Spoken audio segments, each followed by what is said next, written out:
गरीब साध साध सब नेक हैं, आप अपनी ठोरे, जो सतलोक ले जाएंगे वो साधु कोई और।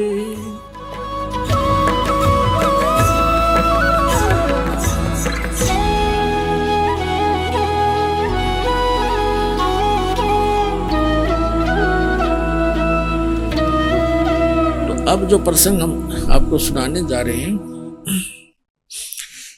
कि अब तीन पुरुष, तो ये हो गए सरपुरुष, अक्षर पुरुष और परम अक्षर पुरुष। सरब्रह्म, अक्षर ब्रह्म और परम अक्षर ब्रह्म। परम अक्षर ब्रह्म को हम कहते हैं कंप्लीट गॉड, पूर्ण परमात्मा, सबका क्रिएटर, सबका उत्पत्ति करता। हम उसको सत्य पुरुष भी कहते हैं। और अन्य जो भगवान है वो नाशवान है। इस परम अक्षर ब्रह्म को छोड़कर सबकी जन्म मृत्यु होती है। उनके अंतर्गत जितने प्राणी हैं उनकी भी जन्म मृत्यु होती है। अब जिस लोक में हम रह रहे हैं ये महादुखदायी लोक है। यहाँ जन्म मृत्यु सदा बनी रहेगी और पुण्य से अच्छे पोस्ट प्राप्त हो जाएंगे, पाप से पशु पक्षी बन जाओगे और 84 लाख जन्म मरण का ये चक्र सदा बना रहेगा। जब तक हम उस परम अक्षर ब्रह्म की भक्ति, उनके द्वारा बताए गए spiritual knowledge, complete spiritual knowledge, संपूर्ण अध्यात्म ज्ञान, तत्व ज्ञान के आधार से नहीं करेंगे तो उसके लिए क्या बताया है? मन तो चल रे सुख के सागर, जहां शब्द सिंधु रत्नागर।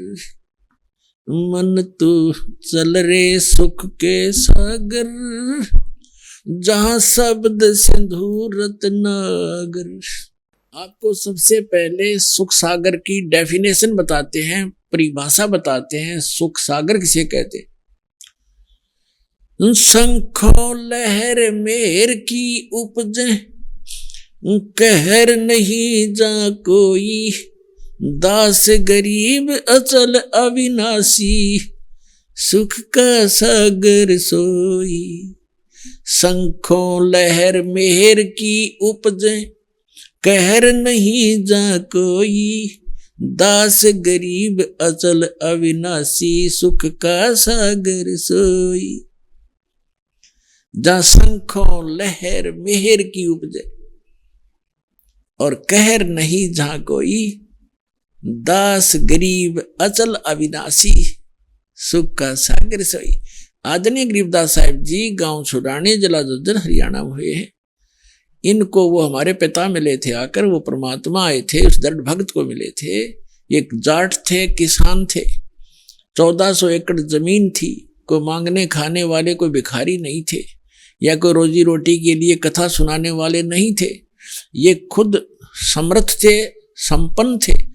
और उनको आकर परमात्मा 10 वर्ष की उम्र में मिले, सचखंड लेकर गए, जहां मालिक रहते हैं, जहां हम रहा करते थे पहले।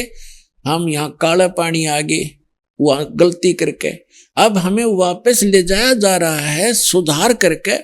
आपकी अपनी वृत्ति सुधारो, यहाँ के लोक की इच्छा हटाओ और फिर वहां चलेंगे जहां हम सदा सुखी रहेंगे। यहां से तो जाना पड़ेगा, चाहे कोई खरबपति है, और ये भी पता नहीं कब छूट जाए जीवन।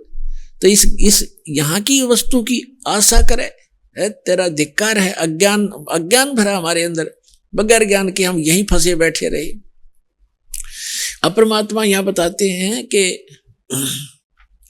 क्या मांगू कुछ थिर न रहाई, और देखत नैन चला जग जाई। 1 लख पूत 1.25 लाख नाती, उस रावण के आज दीवा न बाती। फिर बताते हैं कि कहे कबीर अंत की बारी, जैसे हाथ झाड़ कर चला जुआरी। अब परमात्मा कहते हैं क्या मांगोगे? जैसे संतान नहीं, एक पुत्र मांग लोगे, चलो वो भी दे दूंगा। कोई निर्धन है, धन मांग लोगे। क्या एक कोठी एक कार मांग लोगे, वो तो कोई बात बड़ी नहीं। फिर इस तो बन गया क्या? क्या बताते हैं कि 1 लाख पुत्र थे रावण के। अब उस टाइम बड़ा भगवान कोई नहीं मानता, क्योंकि हाँ हमारी एक ऐसी भावना बनी हुई थी कि जिसका लड़का है, लड़की को तो हम संतान नहीं मानना थे, ऐसी दुर्बुद्धि होगी थी हमारी। जिनके पुत्र है तो वो संतानवान और भगवान माना जाता था, और जिसका संतान नहीं कहते बस वो तो उसका शक्ल भी ना देखो सुबह सुबह, ऐसी धारणा पर रखी थी, लेकिन यह गलत थी। अब परमात्मा कहते हैं रावण के 1 लाख बेटे थे, अर्जा सत भक्ति ना करने से रावण की क्या दुर्गति हुई, अंत में कोई ज्योति जगाने वाला नहीं रहा, घर में दीप जगाने वाला नहीं रहा। और इतना धन जो रावण के पास था तो 7 जन्म नहीं इकट्ठा कर सकते, 1 लाख वर्ष की उम्र हो जाए तो नहीं इकट्ठा कर सकते। सर्व सोने की लंका थी वह रावण से रणधीरम, एक पलक में राज विराजी जम के पड़े जजीरम। फिर परमात्मा कहते हैं कि रति कंचन पाया नहीं रावण चलती बार, 1 ग्राम सोना भी रावण साथ नहीं ले जा सका, यहीं छोड़कर चला गया। तो यहां परमात्मा कहते हैं कि ऐसे इस लोक से आपकी इच्छा हटेगी और आपको सच्चाई का पता चलेगा, तब ये मन आपको जो अन्य स्थानों पर घसीट कर ले जा रहा था, बुराइयों में घसीट रहा था, कहीं माया जोड़ने में, कहीं चोरी करने में, कहीं पर रिश्वतखोरी करने में, और कहीं पर फिर कोठी बंगले फैक्ट्री लाने में, तो फिर ये घसीटना छोड़ देगा, इसको ज्ञान हो जाएगा, ये आत्मा प्रबल हो जाएगी, इसको धिक्कारण लग जाएगी, फिर ये इसके साथ हो जाएगा। फिर इसकी स्पीड बना दी जाएगी भक्ति में, दान में, फिर ये इतनी ही स्पीड से इस साइड में लगेगा और इसी स्पीड से फिर हम पार होंगे। जैसे घसीट कर हमें नरक में ले जाने की सब क्रियाएं स्पीड से करवा रहा था, फिर सतलोक ले जाने की क्रियाएं यही मन फिर उसी स्पीड से करवाएगा। ऐसे इसकी दिशा बदलेंगे। अब यहां प्रसंग चल रहा है कि सुख सागर की परिभाषा बताएंगे पहले, फिर वहां चलेंगे जहां पर क्या व्यवस्था वो बताएंगे कि शंखों लहर मेहर की उपजे और कहर नहीं जहां कोई, दास गरीब अचल अविनाशी, सुख का सागर सोई। तो ये प्रसंग जो चल रहा था कि गरीबदास साहिब जी को परमात्मा मिले थे गांव छुड़ानी जिला झज्जर हरियाणा के खेतों में, जहां वो अपने ही खेतों में अपने ही फील्ड में गरीबदास साहिब जी गौवें चरा रहे थे, गौ पाली गए हुए थे, और भी गांव के काफी बड़े बड़े भी छोटे भी, यानी सबसे छोटी उम्र के गरीबदास जी ही थे, उनसे बड़े कोई 20 वर्ष का, कोई 25, कोई 40, कोई 50 वर्ष के भी व्यक्ति गौओं के साथ चराने के लिए फील्ड में ले गए थे। तो वहां से परमात्मा आए थे जिंदा महात्मा का रूप बना के सतलोक से, जैसा कि उनका विधान दास ने बताया, वेदों में प्रमाणित है कि वो परमात्मा ऐसी ही लीला किया करते हैं। तो गरीबदास साहिब जी को खेतों में जंगल में मिले थे, लंबी कहानी है, फिर आने पर बताएंगे। अब जो प्रसंग है तो उनको सचखंड लेकर गए, फिर वापस छोड़ा था 8-10 घंटों के बाद। तब उन्होंने आकर बताया है, क्या बताया है कि शंखों लहर मेहर की उपज कहर नहीं जा कोई। कहर माने दुख है, जैसे एक परिवार का इकलौता पुत्र था, मृत्यु से, रोग से मृत्यु होगी, किसी की दुर्घटना से होगी, तो कहर टूट गए, वो कहर था।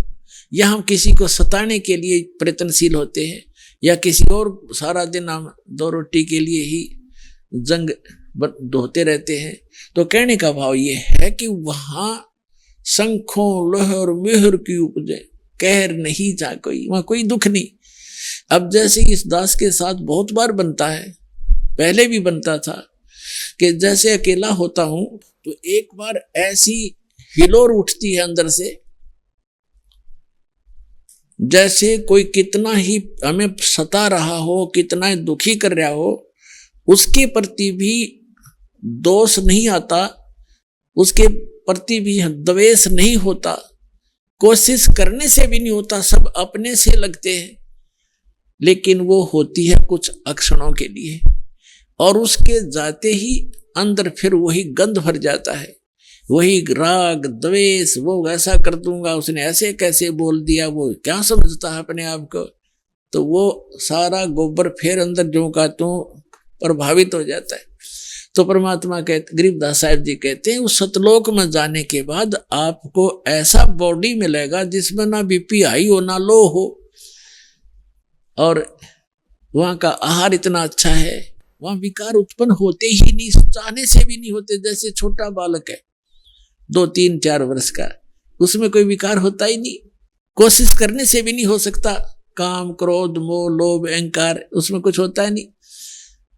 अभी माता पिता या कोई भाई उसको धमका देता है, एक 2 थप्पड़ भी लगा देता है, 2 मिनट के बाद फिर सीने से लग जाता पे आकर के, तो उसमें वो द्वेष ही नहीं, किसी ने मुझे मारा, मैं इससे बात नहीं करूं, या अन्य कोई विकार नहीं। तो इस प्रकार वहां आपको ऐसी बॉडी मिलेगी जिसमें आप में कोई विकार नहीं आएगा और आपका पूरा परिवार होगा। तो वहां कोई गलती कराने वाला अन्य एलिमेंट नहीं होगा, तो वहां हम सुखी हो सकते हैं। तो क्या बताते हैं, मन तू चल रे सुख के सागर, जहां शब्द सिंधु रत्नागर। अब सुख सागर कहा सतलोक को। अब जैसे समुद्री जहाज में बैठकर कोई जाता है और वो निकल जाता है 200 किलोमीटर समुद्र में, उसके बाद उसको समुद्र में जल के अतिरिक्त और कुछ दिखाई नहीं देता उस जहाज से न्यारा। उस जहाज से अलग जो वस्तु है केवल वाटर है, और जहां तक नजर जाती है कोई दिनों तक चलते रहते हैं। तो कहने का भाव ये है कि सतलोक में वो सुख ऐसे भरा पड़ा है जैसे दूसरी वस्तु नहीं, समुद्र के बीच में जाने के बाद आपको दृष्टिगोचर नहीं होती। तो ठीक इसी प्रकार सतलोक में जाने के बाद वो सुख सागर इसलिए कहा है कि वहां कोई दुख नाम की वस्तु नहीं है। तो इसलिए ऐसे स्थान को हमारा विश्वास ना होता कि सचमुच कोई स्थान ऐसा है, क्योंकि हमने सुना नहीं कभी। अब जैसे कोई गांव में रह रहा है, गांव के बाहर और एक झोंपड़ी डाले बैठा है, आसपास के उसके पशु सूअर आदि फिरते रहते हैं, और उसको कोई ये कहे कि तुझे चंडीगढ़ के अंदर एक प्लाट दिलाता हूं, चल तेरे ये नाम फार्म भरवा दूंगा, ऐसी कोई स्कीम है। यदि उसको विश्वास है वो तुरंत कहेगा भरवाओ जी, अभी भरवाओ, और फटाफट वहां जा बैठेगा झोपड़ी छोड़ के। तो अब जब हमें वो विश्वास होगा कि वहां ऐसा स्थान है, तो फिर हम इस झोपड़ी न छोड़ांगे, चाहे यहाँ 6 मंजिल की कोठी हो, उस स्थान के सुख के बराबर। या वह झोपड़ी है जो बाहर जहां सूअर घूमते रहते हैं, लेकिन हमने अब यही उत्तम है, कोई विकल्प नहीं। और ये झोपड़ी जो है कितनी बड़ी कोठी है, कल मृत्यु हो जाएगी। सत साधना नहीं की तो कुछ दिनों के बाद वहीं गधा बनकर, कुत्ता बनकर कुट्ठी के बाहर ही घूम रहा होगा, उसमें प्रवेश करने के लिए उसको अलाउड नहीं होगा। तो ये दुख दिखेंगे आपको, तब आपका मन हटेगा, तब ये मन जीता जाएगा, मन जीती हो जाओगे, आप यहाँ की बकवादों को नहीं चाहोगे। गीता के यथार्थ विश्लेषण की जानकारी के लिए पढ़ें पुस्तक गीता तेरा ज्ञानामृत।